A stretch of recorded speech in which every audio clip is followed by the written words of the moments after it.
Hello everyone, welcome to simply learn. আজকে আমি তোমাদেরকে পড়াবো জীবনের উৎপত্তি, অরিজিন অফ লাইফ। আমি ক্লাস 9-এর জীবন বিজ্ঞানের প্রথম চ্যাপ্টারটা শুরু করেছি, যেটা হচ্ছে তোমার লাইফ অ্যান্ড ইটস ডাইভার্সিটি। তো ফার্স্ট পার্টটা আমি পড়িয়ে দিয়েছি, আজকে এটার সেকেন্ড পার্টটা পড়াচ্ছি, যেটা হচ্ছে অরিজিন অফ লাইফ। এটা আমার সোশ্যাল মিডিয়া হ্যান্ডেলের একটা রয়েছে টেলিগ্রাম চ্যানেল, তোমরা এটাতে চাইলে জয়েন করতে পারো। এখানে আমি পিডিএফ স্লাইড যা আছে সব শেয়ার করে দেবো। ওকে, চলো শুরু করা যাক। জীবনের উৎপত্তি, অরিজিন অফ লাইফ। তো জীবনের উৎপত্তি ওয়ার্ডটাতেই তোমরা বুঝতে পারছো যে আমাদের জীবন, এই লাইফ, আমি আগের ভিডিওতে আলোচনা করেছিলাম যে জীবন কি, জীবনের কি কি তোমার বৈশিষ্ট্য রয়েছে, বা কোনগুলোকে আমরা চিহ্নিত করি জীবন হিসেবে, যে এই বৈশিষ্ট্যগুলো থাকলে তবেই সেটাকে আমরা জীবন স্বরূপ বলি। তো এগুলো আমরা আগের ভিডিওতে আলোচনা করেছিলাম। তারপরে জীবনের কি কি সমস্ত প্রিন্সিপালগুলো রয়েছে, প্রধান বৈশিষ্ট্যগুলো রয়েছে সেগুলো, তারপরে হচ্ছে তোমার জীব ও জড়ের পার্থক্য ইত্যাদি ইত্যাদি, এগুলো আমরা আলোচনা করেছিলাম। তো আজকে যেটা আমরা আলোচনা করব সেটা হচ্ছে জীবনের উৎপত্তি। লাইফ কিভাবে অরিজিনেট হয়েছে, কিভাবে অরিজিন হয়েছে, উৎপত্তি হয়েছে, সেটা আমরা পড়ব। তো জীবন বলতে আমরা কি বুঝি?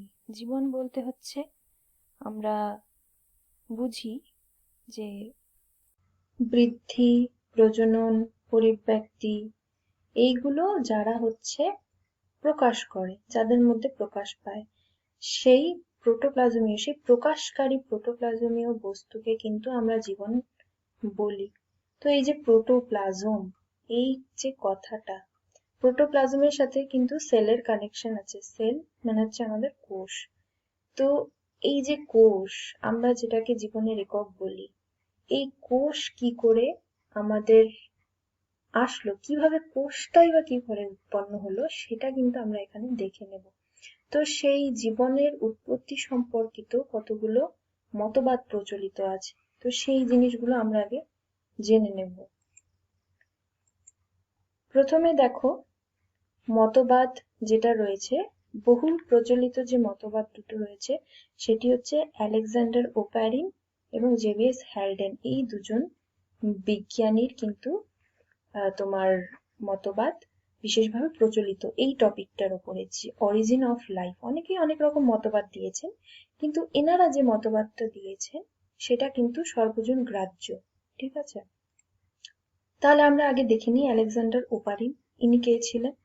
ইনি ছিলেন রাশিয়ান বায়োকেমিস্ট, যিনি দি origin of life on earth, এই যে বইটা, এই বইতে তিনি তার মতবাদটা দিয়েছেন, বা এই প্রকল্পটা, জীবনের উৎপত্তি সম্পর্কিত প্রকল্পটা কিন্তু তিনি এই বইতে লিখেছেন। কত সালে? না, 1924 এই সালে তিনি এই মতবাদটা দিয়েছেন।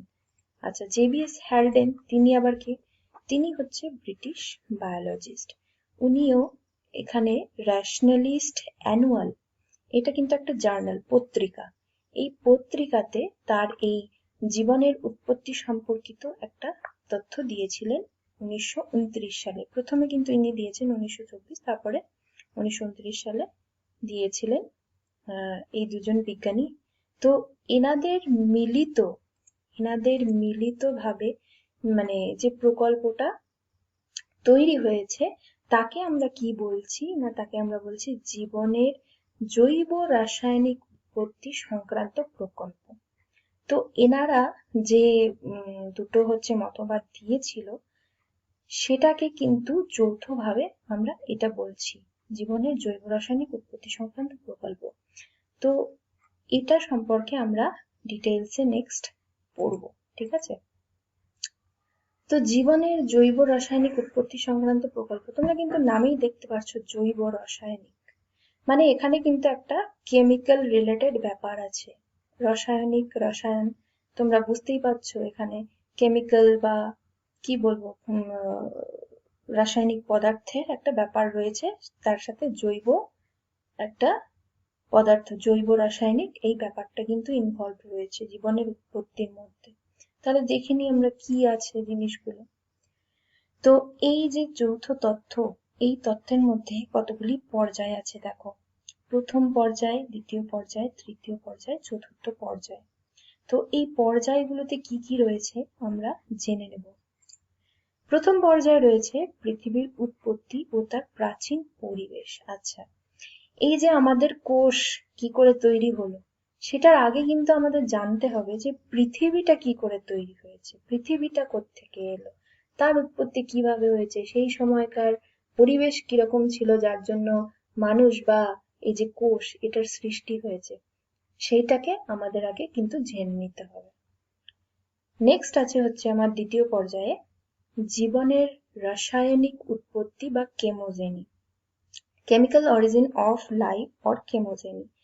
তো কেমোজেনিতে তোমরা দেখতেই পাচ্ছ জীবনের রাসায়নিক উৎপত্তি, রাসায়নিক উৎপত্তিটাকেই কিন্তু আমার কেমোজেনি বলছে, ঠিক আছে। এটা কিন্তু ইম্পর্টেন্ট টার্ম, তোমাদের কিন্তু জিজ্ঞাসা করে নিতেই পারে যে কেমোজেনি সম্পর্কে তুমি কি জানো, এটা কিন্তু আমরা ডিটেলসে নেক্সট পড়বো।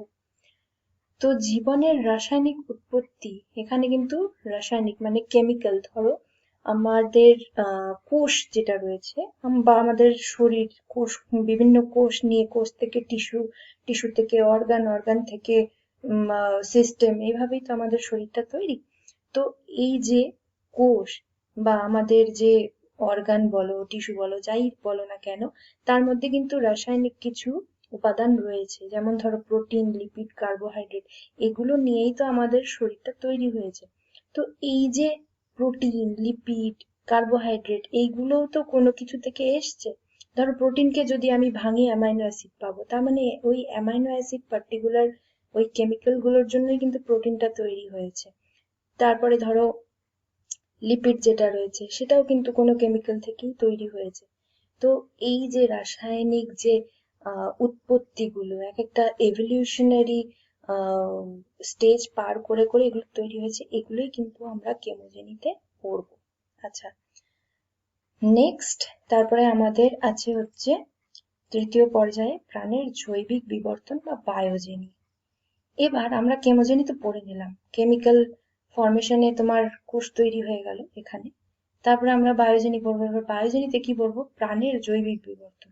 মানে এই যে আমাদের কেমিক্যাল দিয়ে ধরো শরীরটা তৈরি হয়ে গেল, এবার শরীরটা তো চলতে হবে, মানুষ আস্তে আস্তে ডেভেলপ করবে, মডিফিকেশন হবে।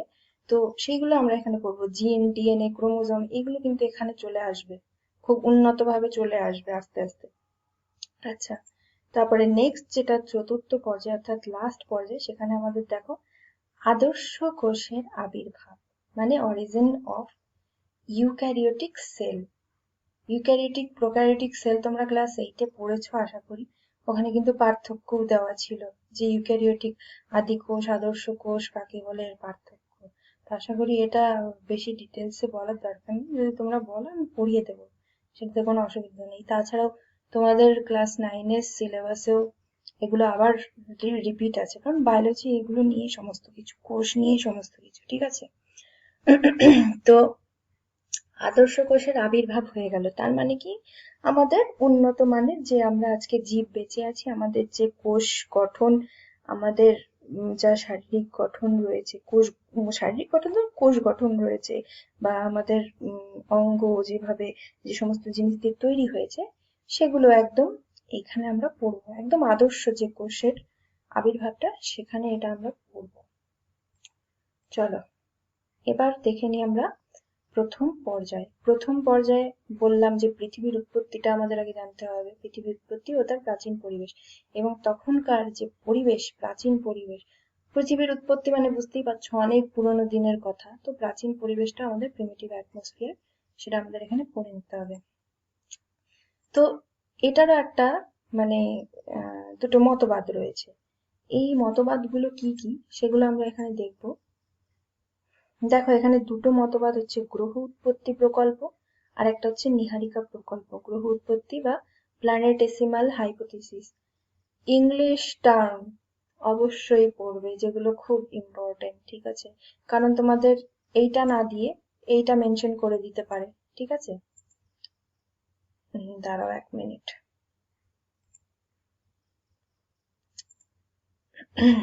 হ্যাঁ, তো কি বলছিলাম যে এইখানে গ্রহ উৎপত্তি প্রকল্প বা প্ল্যানেটেসিমাল হাইপোথিসিস, এখানে কি বলেছে আমরা দেখে নিই। 5 থেকে 6 বিলিয়ন বছর আগে সূর্য থেকে ছিটকে জ্বলন্ত গ্যাসীয় পিণ্ড থেকে পৃথিবীর উৎপত্তি হয়। এখানে কিন্তু বলেছে যে 5 থেকে 6 বিলিয়ন, 5 থেকে 6 বিলিয়ন বলতে আমার 500 থেকে 600 কোটি বছর আগে। তোমরা আশা করি বিলিয়ন ট্রিলিয়নের হিসাব জানো, মিলিয়ন বিলিয়ন ট্রিলিয়ন এগুলো বলার সেরকম প্রয়োজন নেই, সবাই ইউটিউব ঘাটো। যাই হোক, 5 থেকে 6 বিলিয়ন মানে হচ্ছে 500 থেকে 600 কোটি বছর আগে সূর্য থেকে ছিটকে জ্বলন্ত গ্যাসীয় পিণ্ড থেকে পৃথিবীর উৎপত্তি হয়। এগুলো কিন্তু তোমরা ভূগোলে পড়েছো, এগুলো ভূগোলে কিন্তু সমস্ত কিছু আছে, যে আমরা কিন্তু এটা সবাই পড়েছি যে সূর্য থেকে কিন্তু পৃথিবীর উৎপত্তি। পৃথিবী প্রথমে একটা জ্বলন্ত অগ্নিপিণ্ড ছিল, সেটাই আস্তে আস্তে ঠান্ডা হয়ে কি হয়েছে, আমাদের পৃথিবীটা তৈরি হয়েছে। তো এখানে এই এই যে মতবাদ, এটাতে এই জিনিসটা বলছে যে ছিটকে সূর্য থেকে ছিটকে জ্বলন্ত গ্যাসীয় পিণ্ড থেকে পৃথিবীর উৎপত্তি। আর নীহারিকা প্রকল্প বা নেবিউলার হাইপোথিসিসে কি বলেছে, 4.6 বিলিয়ন বছর আগে মহাজাগতিক ধূলিকণার ঘনীভবনের ফলে পৃথিবীর উৎপত্তি হয়েছে। এখানে কিন্তু দুটো পয়েন্ট তোমাদের নোটেবল, যে এইখানে যেটা বলছে এই অনুযায়ী সূর্য থেকে ছিটকে জ্বলন্ত গ্যাসীয় পিণ্ড থেকে কিন্তু তোমার সৃষ্টি হয়েছে। আর এখানে বলছে মহাজাগতিক ধূলিকণার ঘনীভবন। ঘনীভবন তোমরা পড়েছো, বাষ্প থেকে যেটা জল হয়, ধরো উষ্ণ একটা গরম কাপের ওপরে যদি তুমি প্লেট রেখে দাও তাহলে কি বিন্দু বিন্দু হয়ে জলগুলো জমে যায়, এগুলো সব ভূগোলের জিনিস। ঘনীভবন তোমরা পড়েছো আশা করি। তো যাই হোক, ঘনীভবনের ফলে কি হয়েছে, পৃথিবীর উৎপত্তি হয়েছে। এই দুটো জিনিস আমার এখানে বলেছে, ব্যাস, এর বেশি আমার এখানে আর কিছু সেরকম জানার নেই। ওকে, তারপরে আমাদের চলে আসবে হচ্ছে, এখানে একটা পয়েন্ট হবে মৌলের স্তরীভবন। আচ্ছা, এই মৌলের স্তরীভবনটা কি এটা আমরা দেখে নেব। পৃথিবীর উৎপত্তির সময় তাপমাত্রা ছিল 5000 ডিগ্রি থেকে 6000 ডিগ্রি সেন্টিগ্রেড। মানে তোমরা বুঝতেই পারছো পৃথিবীর উৎপত্তির সময় তাপমাত্রা অনেক অনেক বেশি ছিল। কেন? কারণ সূর্য থেকে ছিটকে কিন্তু জলীয় জ্বলন্ত গ্যাসীয় পিণ্ড থেকে কিন্তু পৃথিবীর সৃষ্টি হয়েছে। তাহলে এখানে এটা পরিষ্কার যে তাপমাত্রা বেশিই হবে, যেহেতু সূর্য থেকে পৃথিবী তৈরি হয়েছিল। তো তখন এই তাপমাত্রা অনেক বেশি ছিল, তাই হাইড্রোজেন, কার্বন, নাইট্রোজেন, অক্সিজেন ইত্যাদির মুক্ত অবস্থায় থাকা সম্ভব ছিল না। এই যে এত বেশি তাপমাত্রা, পৃথিবীর যে এত বেশি তাপমাত্রা, তাতে কি হবে? ধরো তোমরা কেমিস্ট্রিতে হয়তো পড়েছো, কেমিস্ট্রি বা ভৌতবিজ্ঞান যাই হলো, তোমাদের ভৌতবিজ্ঞানে নিশ্চয়ই পড়েছো যে তাপমাত্রা যত বেশি থাকবে, কোনো মলিকিউল যদি থাকে তাহলে পরে সেটা তাপমাত্রায় এদিক ওদিক ছিটকে মানে ঘোরাঘুরি করে। ওরা কিন্তু কাছাকাছি থাকে না, সবসময় দূরে দূরে থাকে এবং ছুটে বেড়ায় কণাগুলো, ঠিক আছে? আর যত তোমার তাপমাত্রা কম হবে তত জিনিসটা কি হবে, ঠান্ডা ঠান্ডা যত হবে, যেমন ধরো জল থেকে বরফ হয়, যত ঠান্ডা হবে জলটা বরফ হয়ে যাবে। তো ব্যাপারটা সেরকমই, যে হাইড্রোজেন, কার্বন, নাইট্রোজেন, অক্সিজেন এদের মুক্ত অবস্থায় থাকা সম্ভব ছিল না। তাই এরা কি করেছিল, ধাতুর সাথে যুক্ত হয়ে কার্বাইড, অক্সাইড, নাইট্রাইট তৈরি করেছিল। তো যেহেতু এভাবে থাকা ওদের সম্ভব হচ্ছিল না এত তাপমাত্রায়, তো ওরা কি করলো, ওরা বিভিন্ন ধাতু বা মেটাল যেগুলো আমাদের, তাদের সাথে, মেটাল কোনগুলো, মেটাল হচ্ছে তোমার লোহা, নিকেল, এরা কিন্তু এক একটা মেটাল, ঠিক আছে? এরা কিন্তু এই জিনিসগুলো মেটালের সাথে যুক্ত হয়ে এই জিনিসগুলো তৈরি করেছিল। কার্বন থেকে কার্বাইড, অক্সিজেন থেকে অক্সাইড, নাইট্রোজেন থেকে নাইট্রাইট, এইগুলো তৈরি করেছিল। এই অবস্থায় পদার্থের ভর অনুযায়ী মৌলগুলি পৃথিবীর বিভিন্ন স্তরে অবস্থান করতে শুরু করলো। তাহলে এখানে আমরা দেখছি এগুলো তৈরি করে নিচ্ছে ওরা ধাতুর সাথে যুক্ত হয়। তারপরে কি হচ্ছে, ওদের ভর অনুযায়ী মানে মাস, যে মাসটা রয়েছে সেই অনুযায়ী মৌলগুলি পৃথিবীর বিভিন্ন স্তরে, তোমরা পড়েছো সব, বিভিন্ন স্তর রয়েছে আমাদের। কি বলবো, আর্থ ক্রাস্ট যেটা রয়েছে, ওটার বাংলাটা কি আমি ঠিক বলতে পারছি না, মানে আমাদের যে সারফেসটা রয়েছে, আমাদের পৃথিবীর যে সারফেসটা রয়েছে, বিভিন্ন তার মধ্যে কিন্তু স্তর রয়েছে।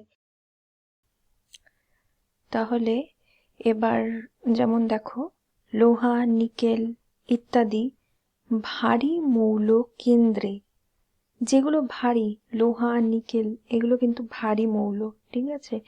এই মৌলগুলো কি হয়েছে কেন্দ্রের দিকে। এখানে আমরা কিন্তু আগেই বলে নিলাম এই অবস্থায় পদার্থের ভর অনুযায়ী মানে হচ্ছে এরা কিন্তু সব ভারী মৌল। তাহলে ভর অনুযায়ী মৌলগুলি পৃথিবীর বিভিন্ন স্তরে অবস্থান করে। তাহলে এরা হচ্ছে ভারী মৌল, তাই কেন্দ্রের দিকে। সিলিকন, অ্যালুমিনিয়াম এরা একটু তুলনামূলক হালকা, তাই মধ্যস্তরে। ও কার্বন, অক্সিজেন, নাইট্রোজেন যেগুলো রয়েছে পৃথিবীর বাইরের পৃষ্ঠে অবস্থান করে। একেই মৌলের স্তরীভবন বলা হয়। তাহলে মৌলের স্তরীভবন ব্যাপারটা বুঝলে তো, যে মৌলগুলো স্তরে স্তরে তাদের ভর অনুযায়ী সজ্জিত হয়েছে। যারা ভারী তারা কেন্দ্রের দিকে, যারা তার থেকে একটু তুলনামূলক কম ভারী তারা হচ্ছে মধ্যস্তরে, এবং যারা হালকা তারা বাইরের পৃষ্ঠে অবস্থান করে এই মৌলের স্তর গঠন করেছে, যাকে আমরা বলছি মৌলের স্তরীভবন। এটা কিন্তু প্রশ্ন তোমাদের দিতে পারে যে মৌলের স্তরীভবন কাকে বলে। এরপর কি হয়েছে, এই তো আমাদের স্তরীভবনের প্রসেস হয়ে গেল।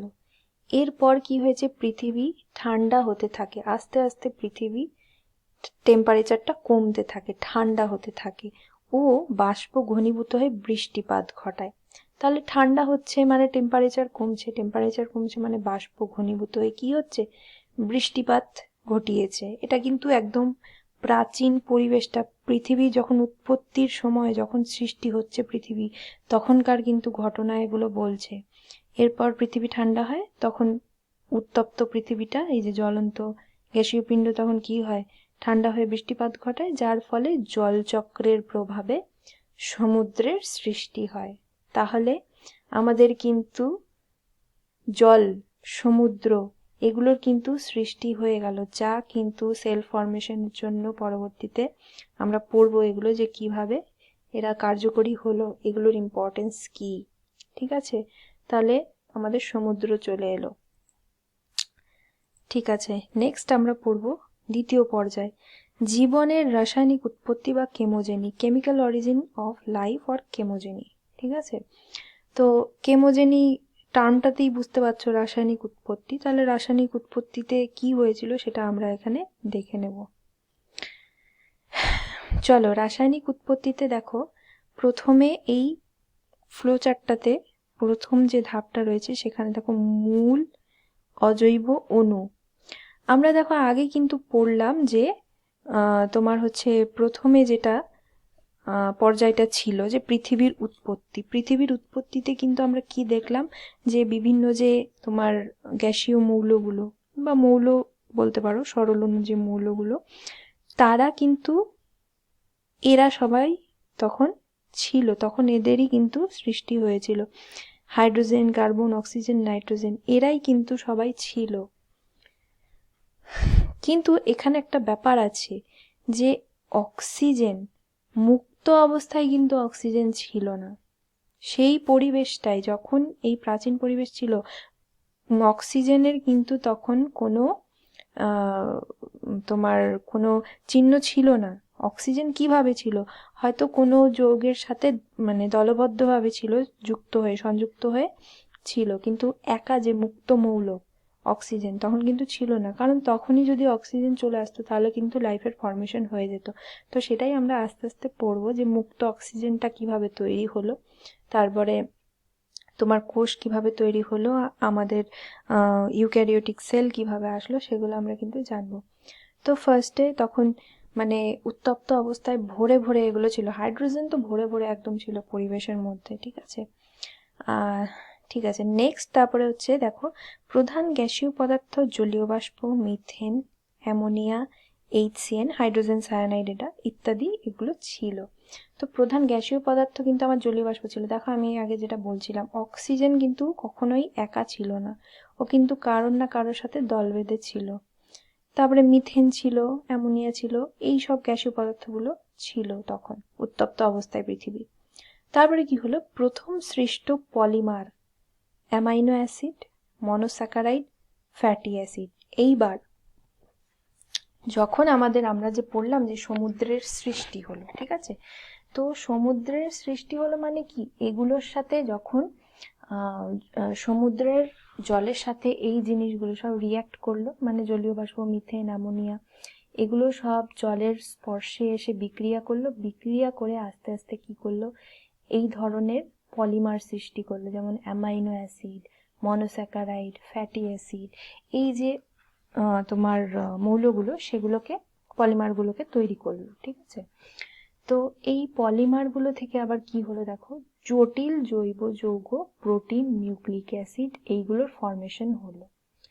তার মানে কি বুঝতে পারছি, আমরা সরল থেকে একটা জটিলতর ব্যাপারের দিকে যাচ্ছি। এখানে দেখো amino acid, monosaccharide, fatty acid, fatty acid মানে হচ্ছে তোমার লিপিড, মনোস্যাকারাইড মানে এখান থেকে কার্বোহাইড্রেট আমার আসছে, অ্যামাইনো অ্যাসিড থেকে কিন্তু প্রোটিন আসছে। ঠিক আছে, এগুলো সব ছোট ছোট অণুগুলো আস্তে আস্তে যুক্ত হয়ে হয়ে তোমার বড় বড় অণু সব তৈরি করেছে, জটিল জৈব যৌগ এগুলো তৈরি করেছে, প্রোটিন, নিউক্লিক অ্যাসিড এগুলো তৈরি করেছে। ঠিক আছে, আমার তাহলে জটিল জৈব যৌগগুলো চলে এলো। এরপরে আমার কি দেখতে হবে, কোয়াসারভেট।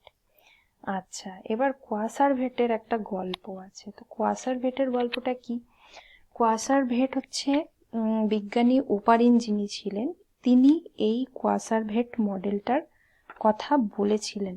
এতে কি বলেছিলেন তিনি, যে প্রথমে আদিম পৃথিবীতে যখন সমুদ্রের জল আমাদের তৈরি হয়ে গেল, সেখানে কি হয়েছে, এই অ্যামাইনো অ্যাসিড, প্রোটিন, পর্যাপ্ত পরিমাণ প্রোটিন সবকিছুই ছিল, কিন্তু আস্তে আস্তে কি হলো, প্রোটিনগুলো গরম তরল স্যুপ, ও এখানে তোমাদেরকে আরেকটা জিনিস বলে দিই, এই যে জেবিএস হ্যালডেন যিনি ছিলেন, তিনি কিন্তু একটা তথ্য আমাদেরকে দিয়েছিলেন যে হট ডাইলিউট স্যুপ বলে।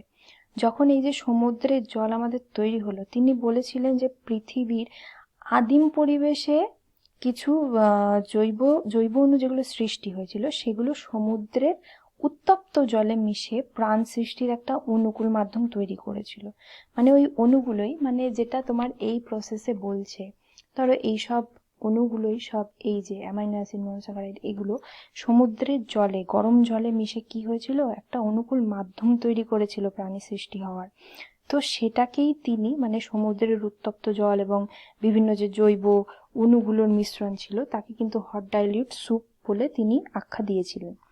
তো এই যে হট ডাইলিউট স্যুপ, ঠিক আছে, তো এই হট ডাইলিউট স্যুপ কোয়াসারভেট মডেলের সাথেও কিন্তু যুক্ত আছে। তো এই কোয়াসারভেটে বিজ্ঞানী ওপারিন কি বললেন তখন, যে প্রোটিন, আদিম পৃথিবীতে সমুদ্রের জলে এই সমস্ত মৌলগুলো কি হয়েছে, পর্যাপ্ত পরিমাণে ছিল, কিন্তু প্রোটিনগুলো গরম তরল স্যুপ থেকে আলাদা হয়ে একসঙ্গে জড়ো হয়ে একটা কলয়েড টাইপের, মানে কলয়েড জাতীয় পদার্থ উৎপন্ন করেছিল। মানে এই যে প্রোটিন, নিউক্লিক অ্যাসিড, এগুলো কিন্তু সব এদের থেকে আলাদা হয়ে গেল, হয়ে সমুদ্রের জল থেকে আলাদা হয়ে একটা কলয়েড টাইপের তোমার হচ্ছে পদার্থের সৃষ্টি করেছিল। সেই পদার্থটাকে কিন্তু কোয়াসারভেট বলেছিল। এগুলো আমরা পরে ডিসকাস করবো, আমি জাস্ট একটু বলে দিলাম এটা। সেই কোয়াসারভেট থেকে আবার এলো কি, প্রোটোবায়ন্ট। এই যে প্রোটোবায়ন্ট, এটাই কিন্তু তোমার কোষের একটা উৎপত্তি বা কোষের সৃষ্টি, বা আদি কোষও আমরা এটাকে বলে থাকি। এটাকে কিন্তু প্রোটোবায়ন্টকেই কিন্তু আদি কোষ বলে থাকি। তো এই কোয়াসারভেট মডেলের সঙ্গেই যখন আমার জিন, আমরা যে জিন, ক্রোমোজোম, ডিএনএ, এগুলো যেগুলো বলি, বংশের ধারক ও বাহক, বংশগতির ধারক ও বাহক যাকে আমরা বলে থাকি, সেগুলো আস্তে আস্তে এই প্রোটোবায়ন্টের সাথে যুক্ত হয়ে কিন্তু আদি কোষের তৈরি করেছিল। ঠিক আছে, তো কেমোজেনিতে একটা মেইন জিনিস একটাই বলেছে, যে কেমিক্যাল এগ্রিগেশন। এই কেমোজেনির জিস্টটা আমরা কি, আমাদের কি দাঁড়ালো, যে কেমিক্যাল এগ্রিগেশনের থেকেই কিন্তু লাইফের ফর্মেশন হয়েছে আর্থে। মানে কেমিক্যাল এগ্রিগেশন বলতে যাকে বলে রাসায়নিক সংযুক্তিকরণ। রাসায়নিক পদার্থগুলো যদি সংযুক্ত না হতো, তাহলে পরে কিন্তু আমাদের সেল তৈরি হওয়া সম্ভব ছিল না। ধরো আমি একটা এক্সাম্পল দিচ্ছি, যে আমরা কি করি, ফ্রিজে জল রাখি, সেটাকে কি করতে, বরফ, বরফ তৈরি করার জন্য আমরা কিন্তু জলটাকে রাখি। তাতে কি হয়, ফ্রিজের টেম্পারেচারটা যত কম করবে, আইসটা মানে বরফটা তাড়াতাড়ি ফর্মেশন হবে। তার মানে কি, আমাদের পৃথিবীর ক্ষেত্রেও কিন্তু সেম ব্যাপারটাই হয়েছে। প্রথমের দিকে পৃথিবী অনেক উত্তপ্ত ছিল, কিন্তু যখন আস্তে আস্তে কুল হতে থাকলো, ঠান্ডা হতে থাকলো, তখন সমস্ত মৌলগুলো একসাথে কাছাকাছি আসতে লাগলো, ঠিক জল থেকে বরফের মতো। তো সেই মৌলগুলো আস্তে আস্তে কাছাকাছি আস্তে আস্তে আস্তে আস্তে রাসায়নিক পদার্থ সৃষ্টি করলো, তারা বিক্রিয়া করলো, একসাথে সংযুক্ত হলো, হয়ে কিন্তু আমাদের সেলটাকে তৈরি করলো। ঠিক আছে, তো এই জিনিসটাই কিন্তু এখানে বলেছে, আর আহামরি এখানে কিচ্ছু নেই। একটা কেমিক্যাল এভলিউশন এখানে দেখা যাচ্ছে, যে কেমিক্যাল এভলিউশন থেকেই কিন্তু সেলের সৃষ্টি হয়েছে, সেটাই বিজ্ঞানীরা বলতে চেয়েছে। এই দেখো হট ডাইলিউট স্যুপের যেটা কথা বলছিলাম, এখানে তো আমি পয়েন্টগুলো সব মেনশন করে দিয়েছি, তোমরা পড়ে নেবে। বিজ্ঞানী জেভিয়াস হ্যালডেনের মতে পৃথিবীর আদিম পরিবেশে সৃষ্ট জৈব অণুগুলি সমুদ্রের উত্তপ্ত জলে মিশে প্রাণ সৃষ্টির একটি অনুকূল মাধ্যম তৈরি করেছিল।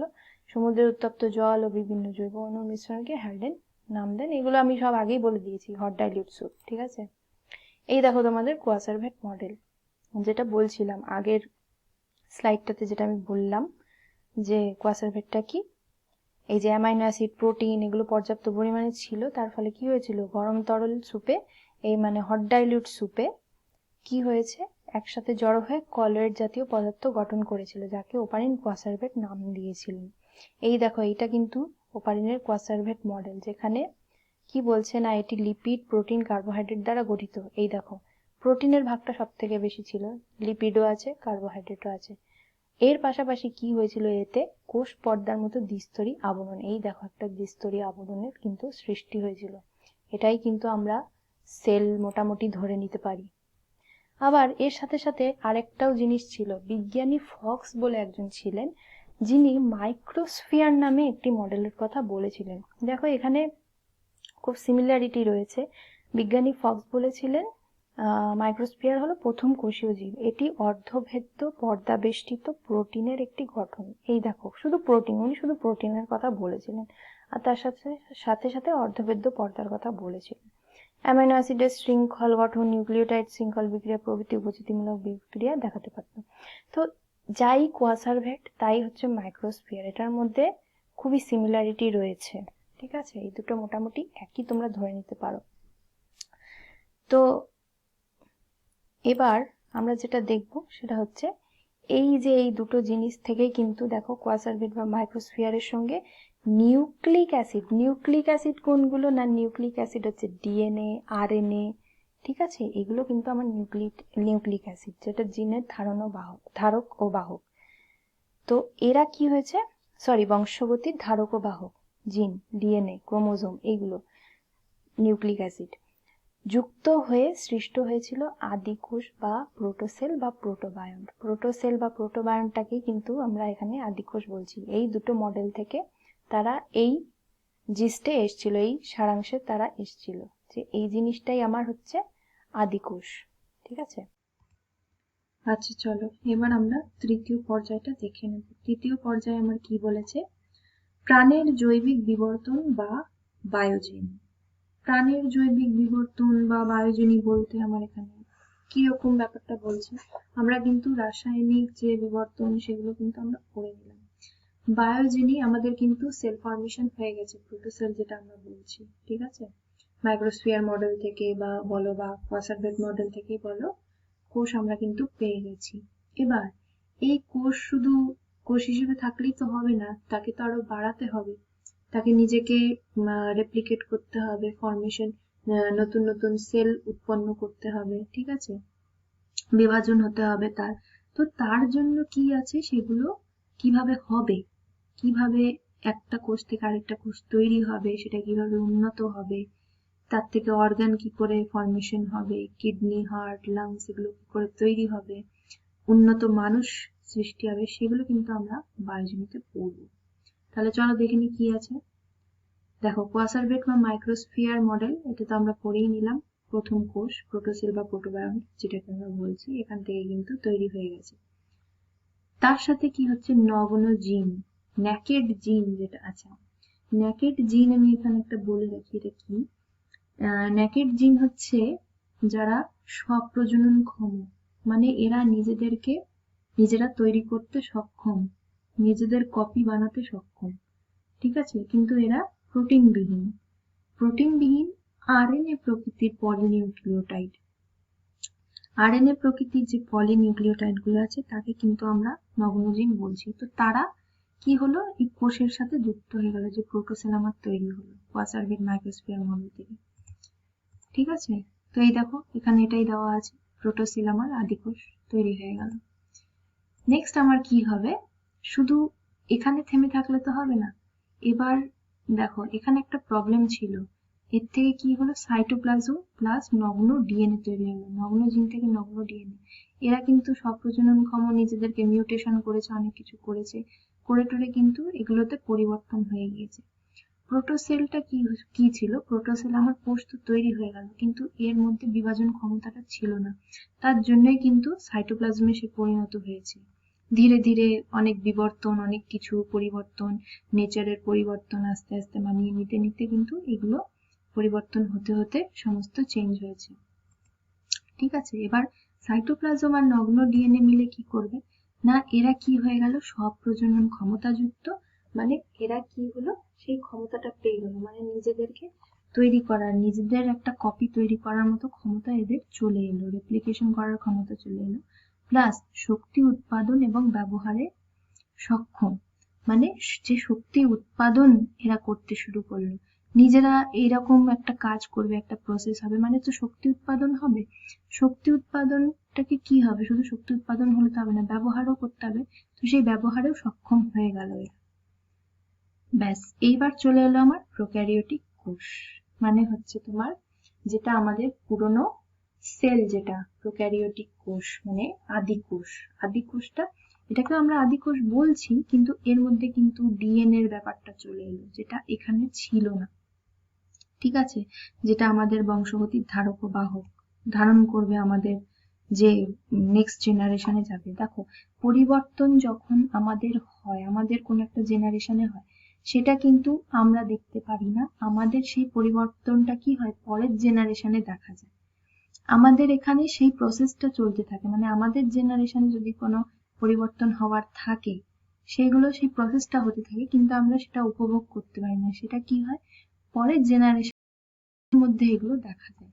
তো এগুলো অনেক কিছু আছে, ন্যাচারাল সিলেকশন, ডারউইনের, তারপরে ল্যামার্কের মতবাদ, এগুলো অনেক কিছু পড়বে তোমরা পরে। ঠিক আছে, নেক্সট তারপরে দেখো কি হলো, প্রোক্যারিওটিক কোষে পর্দাবৃত্ত কোষীয় অঙ্গাণু, এই যে পর্দা, এই পর্দাবৃত্ত কোষীয় অঙ্গাণু যেগুলো, মানে হচ্ছে তোমার কোষের মধ্যে যে অঙ্গাণুগুলো ছিল, মাইটোকন্ড্রিয়া বলো, গলগি বডি বলো, যাই বলো, এগুলোর পর্দাবৃত্ত কোষীয় অঙ্গাণুর কিন্তু সৃষ্টি হলো, প্লাস কি হলো, প্রোটিন যুক্ত পর্দাবৃত ডিএনএ, ডিএনএটাও কিন্তু আমার প্রোটিন যুক্ত পর্দাবৃত হয়ে গেল, মানে একটা করে তোমার পর্দা আবরণ চলে এলো। ঠিক আছে, এক একটা লেয়ার চলে এলো। এবার এর থেকে কি হলো, এর থেকে তৈরি হয়ে গেল এককোষী ইউক্যারিওট। আমার প্রোক্যারিওট থেকে কিন্তু ইউক্যারিওট, মানে আমরা কিন্তু ক্লাস 8-এ পড়েছি যে প্রোক্যারিওট এবং ইউক্যারিওটের মধ্যে পার্থক্য কি। তো প্রোক্যারিওটে কিন্তু কোনো পর্দা ছিল না কোনো কোষীয় অঙ্গাণুতে, কিন্তু ইউক্যারিওটে কিন্তু সবকিছুতে তুমি পর্দার উল্লেখ পেয়ে যাবে। তো এগুলো হচ্ছে ডিফারেন্স। ঠিক আছে, যে একটা মডিফিকেশন হলো, সেটাতে এটা অ্যাড হয়ে গেল, পর্দাগুলো অ্যাড হয়ে গেল, তো এটাই একটা তোমার পুরনো কোষের মডিফিকেশন হিসেবে ইউক্যারিওটিক কোষ তৈরি হলো, এককোষী ইউক্যারিওটিক কোষ। এবার এককোষী থেকে কি হলো, বহুকোষী। এককোষী মানে বুঝতে পারছো একটা কোষ, তো তার থেকে আরো কোষ থেকে কোষ আরো বাড়লো, বহুকোষী হলো, টিস্যু ফর্মেশন হলো, বহু কোষ নিয়ে একটা ইউক্যারিওটিক কোষ তৈরি হলো। তারপর তার থেকে কি হবে, বহুকোষী থেকে আমার চলে এলো স্বভোজী উদ্ভিদ। ঠিক আছে, এইবার আমার হচ্ছে অক্সিজেন ফর্মেশন শুরু হবে। দেখো, যতদিন না প্লান্ট সেল এসেছে, যতদিন না উদ্ভিদ কোষ এসেছে, ততদিন কিন্তু আমাদের অক্সিজেনের কোনো অস্তিত্ব ছিল না, কারণ একমাত্র উদ্ভিদ কোষই মুক্ত অক্সিজেন উৎপাদনে সক্ষম। তাই উদ্ভিদ কোষ না আসা আগে অবধি মুক্ত অক্সিজেন কিন্তু বায়ুতে ছিল না। তো এইটা চলে আসলো, মানে আমার অক্সিজেন চলে আসলো, চলে আসার পর কি হচ্ছে, আরো তার সাথে এলো পরভোজী প্রাণী। তো সবকিছুই আমার এবার নেচারে চলে এলো। তো এবার নেচারে এত কিছু চলে আসার পর মানেই তুমি বুঝতে পারছো যে আমাদের যে বায়োজেনিটা মানে জৈবিক বিবর্তন সেটা কিন্তু আস্তে আস্তে চলে আসবে, মানে উন্নত মানুষ বা উন্নত প্রাণী যারা বলো তাদের কিন্তু সৃষ্টি হবে। এই যে দেখো আমি একটু আগেই বললাম, এখানে নোট আমি দিয়ে দিয়েছি, স্বপ্রজননক্ষম প্রোটিনবিহীন আরএনএ প্রকৃতির পলিনিউক্লিওটাইড গুলিকে নগ্ন জিন বা নেকেড ডিএনএ বলা হয়। এগুলি প্রোটিন সৃষ্টিতে সক্ষম ছিল, এরা কিন্তু প্রোটিন সৃষ্টি করতে পারত। তো এই হোল প্রসেসটা আমার কিন্তু বায়োজেনির মধ্যে চলে এলো। আমি তোমাদের খুব শর্টকাটে এখানে বলে দিয়েছি, তোমরা চাইলে তোমাদের এক্সাম হলে কিন্তু ডিটেলসে লিখতে পারো, কিন্তু আমার মনে হয় এরকম ছোট ছোট করে যদি ছক করতে পারো সেটা অনেক বেটার, কারণ এটাতে বোঝাও যাবে, তোমার মনেও থাকবে, আর এত লেখারও প্রয়োজন হয় না, মার্কস তুমি ফুল পাবে, কোনো প্রবলেম নেই। ঠিক আছে, চলো নেক্সট আমাদের তৃতীয় পর্যায় হয়ে গেল। এবার চতুর্থ পর্যায়ে আমরা কি করবো দেখো, চতুর্থ পর্যায়ে সেখান থেকে কিন্তু আমাদের আদর্শ কোষের আবির্ভাব হয়ে গেল, ইউক্যারিওটিক সেল আমাদের অলরেডি চলে এসেছে। তো এখানে আমরা কি পড়বো নতুন করে সেরকম কিছুই পড়ার নেই। পরবর্তী সময়ে জৈব উপাদানের অভাব দেখা দিলে কিছু রাসায়নিক স্বভোজীর উৎপত্তি হয়। তো পরবর্তী সময় দেখো, এটা স্বাভাবিক যে পৃথিবীতে যে সমস্ত জৈব উপাদান ছিল বা কেমিক্যাল ছিল, যাই বলো না কেন, রাসায়নিক উপাদান ছিল, সেগুলোর আস্তে আস্তে কি হলো, অভাব দেখা দিল। তো অভাব দেখা দেওয়ার জন্য কি হয়েছে, কিছু রাসায়নিক স্বভোজীর উৎপত্তি হয়েছে। একটা জিনিস আমাদের এখানে বোঝার ব্যাপার আছে, যে এই যে রাসায়নিক আমাদের যে উপাদানগুলো, ঠিক আছে, জৈবিক উপাদান আমাদের অভাব হয়েছে, কিন্তু রাসায়নিক উপাদান কিছুটা হলেও আমাদের সবসময় অ্যাভেলেবেল ছিল, আমাদের পৃথিবীতে আমাদের পরিবেশে অ্যাভেলেবেল ছিল। তো যেহেতু আমার অ্যাভেলেবেল জিনিস যেটা পাবো, সেটার ফলে কি হবে, সেটাকেই আমি কাজে লাগাবো। তো রাসায়নিক স্বভোজীর উৎপত্তি হলো, মানে কেমিক্যাল যারা হচ্ছে স্বভোজী ছিল, অটোট্রফ যারা ছিল, ঠিক আছে, নিজেদের খাবার নিজেরাই উৎপন্ন করতে পারতো, তো তাদের উৎপত্তি হলো, ও সবশেষে ক্লোরোফিল যুক্ত সবাত সংশ্লেষকারী জীবের উৎপত্তি হয়। এবার দেখো এখানে একটা ব্যাপার, সবশেষে ক্লোরোফিল যুক্ত সবাত সংশ্লেষকারী জীবের উৎপত্তি হলো, মানে কি, আমাদের উদ্ভিদ প্লান্ট সেল চলে এসছে, এবার সেখান থেকে কিন্তু সালোক সংশ্লেষকারী সবাত জীবের উৎপত্তি হলো, যা অক্সিজেন উৎপাদনে সক্ষম ছিল। ঠিক আছে, এই দেখো এখানে কিন্তু এটা বলে দিল, প্ল্যান্ট সেল থেকেই কিন্তু, বা প্ল্যান্ট সেল না বলে কিন্তু আমরা কিছু এমনও ব্যাকটেরিয়া আছে যারা সালোক সংশ্লেষ করতে পারে, ঠিক আছে, তো সেরকম জীবও কিন্তু আমরা ধরে নিতে পারি। ধরে নিতে পারি বলতে ধরো, প্রথম ব্যাকটেরিয়া যেটা প্রোক্যারিওটিক কোষে তোমরা পড়বে, যখন ক্লাস 11-12 পড়বে, ডিটেলসে পড়বে, সেখানে অনেক রকম ব্যাকটেরিয়ার নাম পাবে। কেমোহেটেরোট্রপিক ব্যাকটেরিয়া, এই কেমোহেটেরোট্রপিক ব্যাকটেরিয়া যেটা, সেটাই কিন্তু প্রোক্যারিওটিক কোষের প্রথম সেই ব্যাকটেরিয়া ছিল যে নাকি অক্সিজেন উৎপাদনে সক্ষম ছিল। তারা কিন্তু রাসায়নিক সায়ানোব্যাকটেরিয়া বলতে পারো, তারা সায়ানোব্যাকটেরিয়া ছিল। তো এগুলো তো অনেক ডিটেলসের ব্যাপার, এগুলো তোমরা উঁচু ক্লাসে পড়বে। তো এটাই এখানে বলেছে, এর ফলে বায়ুতে মুক্ত অক্সিজেনের আবির্ভাব ঘটে এবং ইউক্যারিওটিক কোষের জন্ম হয়। তাহলে মুক্ত অক্সিজেন আমার চলে এলো, যখনই আমার অক্সিজেন চলে এলো, আমার ইউক্যারিওটিক কোষের সৃষ্টি হলো, এবং সেটা আস্তে আস্তে তোমার পরিবেশের মধ্যে বা পৃথিবীর মধ্যে নিজেদের এভলিউশন দেখাতে থাকলো। তো এই যে হোল প্রসেসটা, এটাই হচ্ছে তোমার অরিজিন অফ লাইফ। এই যে চারটে পর্যায়ে আমরা পড়লাম এখানে, এইভাবে পর্যায়ক্রমিক ভাবে একটা এভলিউশন, একটা বিবর্তন, একটা পরিবর্তন, এইভাবেই কিন্তু আমাদের জীবের সৃষ্টি হয়েছে, একবারে কখনো জীবের সৃষ্টি হয়নি। অনেকেই হয়তো ভাববে, হ্যাঁ প্রথম মানুষ তো আমাদের কে ছিল, অ্যাডাম ইভ ছিল, অনেকে অনেক কিছু পড়ো, ঠিক আছে, তো তারাও তো মানুষ ছিল বাবা, তাদেরও তো শরীরটা কোষ নিয়ে, বিভিন্ন টিস্যু নিয়ে, এগুলো নিয়েই তো তৈরি। তো তোমাদের প্রথম কোশ্চেন কি হওয়া উচিত, তোমাদের প্রথম কোশ্চেন এটাই আসবে যে ম্যাডাম সেল কোত্থেকে তৈরি হলো। তো সেলটাই হচ্ছে মেইন, সেল থেকেই আমাদের এই প্রাণীর সৃষ্টি হয়েছে, সেল থেকে টিস্যু হয়েছে, টিস্যু থেকে অর্গান হয়েছে, অর্গান থেকে তুমি হয়েছো, আমি হয়েছি। ওকে, তো এটাই আমার ডিটেল পুরো অরিজিন অফ লাইফ ছিল। আশা করি তোমরা বুঝতে পেরেছো, যদি কোনো ডাউট থাকে আমাকে কমেন্ট সেকশনে জানিও। আর এটার থেকে অনেকগুলো কোয়েশ্চেনও কিন্তু আমরা পেয়েছি, যেমন coacervate model, microsphere model, naked জিন কি, প্রোটোসেল, প্রোটোবায়ন, মৌলের স্তরীভবন, এতে কিন্তু অনেক কিছু কোয়েশ্চেন হওয়ার মতো বিভিন্ন রকম টপিক রয়েছে। তো তোমরা এইটাকে ভালো করে পড়ো, আর আশা করি বুঝতে পেরেছো। ঠিক আছে, সবাইকে অনেক থ্যাংক ইউ। চলো আজকের মতো এই পর্যন্তই, পরে আবার নেক্সট আমি টপিক নিয়ে আসবো খুব তাড়াতাড়ি। So bye bye, take care, সবাই সাবধানে থেকো।